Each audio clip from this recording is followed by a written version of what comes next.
So inline tube is crap. I got a, I'm trying to fix stuff. I got a brake kit.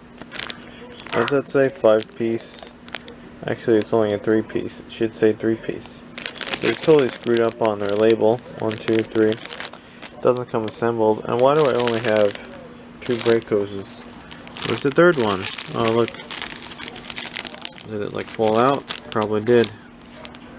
And they ship it to me like this. Nice.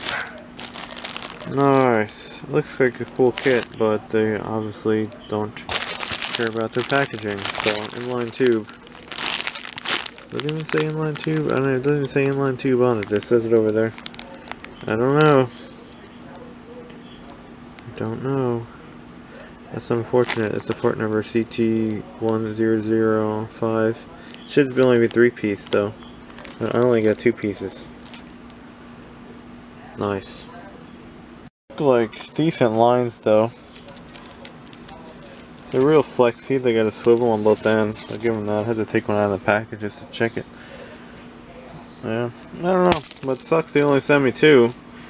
I don't know. It's not made to be. It's going back. I guess that would be chassis side maybe? I don't know. Why did they put heat shrink over that side and not that side? I don't know.